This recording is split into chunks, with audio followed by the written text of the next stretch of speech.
दिल्ली मंत्रिमंडल के सहारे भाजपा ने पंजाब को साधने की तैयारी की है। दिल्ली विधानसभा चुनाव में भाजपा ने इस बार 3 सिख नेताओं को टिकट दिया था और तीनों ही अपनी अपनी सीटें जीतकर पार्टी की झोली में डालने में सफल हुए।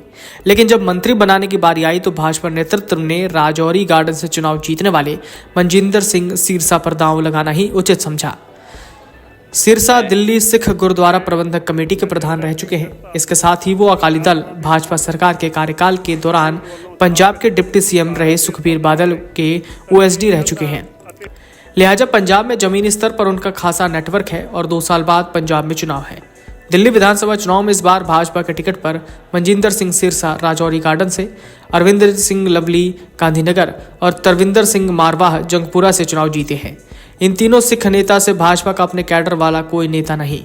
सिरसा शिरोमणि अकाली दल से भाजपा में आए तो लवली और मारवाह कांग्रेस के पुराने दिग्गज रहे हैं।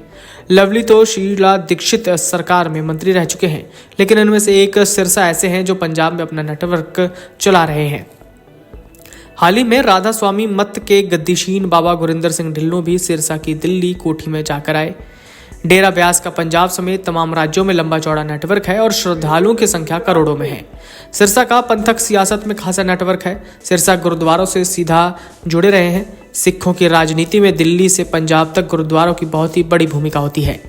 गुरुद्वारे की राजनीति से ही निकली शिरोमणि अकाली दल के साथ भाजपा का दशकों तक गठबंधन रह चुका है और दोनों केंद्र से लेकर पंजाब तक में मिलकर सरकार चला चुके हैं। सिरसा भी अकाली दल से ही भाजपा में आए हुए नेता हैं।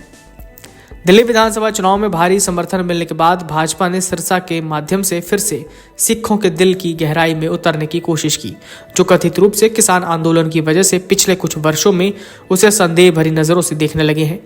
किसान आंदोलन के नाम पर अकाली दल के एनडीए से निकलने के बाद भाजपा को पंजाब में बड़े सियासी संकट का सामना करना पड़ रहा है। 2022 में पंजाब विधानसभा चुनाव में पार्टी अकेले लड़कर वहां सिर्फ 2 सीटें जीत सकी थी, जबकि 2024 लोकसभा में एक भी सीट नहीं मिली। केंद्र की मोदी सरकार उन कृषि कानूनों को वापस ले चुकी है जिसके विरोध में यह आंदोलन भड़का था, लेकिन बावजूद भाजपा पंजाब के सिख समुदाय के दिलों में खुद को स्थापित नहीं कर पा रही है। पंजाब पूरी तरह से कृषि प्रधान राज्य है और यहाँ की जो कुल 57% सिख आबादी है वो मुख्य रूप से खेती किसानी पर ही निर्भर है।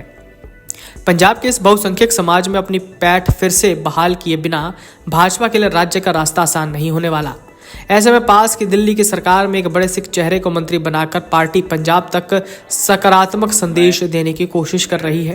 भाजपा अब तक पंजाब में अकाली दल की जूनियर सहयोगी बनकर राजनीति करती रही, लेकिन अब पार्टी का मंसूबा अपने दम पर वहां बड़ा खिलाड़ी बनकर उभरने की है। खासकर जिस तरह से अकाली दल अलोकप्रिय हुआ है और दिल्ली हारने के बाद आपके हौसले भी कमजोर पड़ने की आशंका है, भाजपा खुद को पंजाब में एक मजबूत विकल्प बनकर आने की तैयारी कर रही है। Video desk अमरुजाला.com।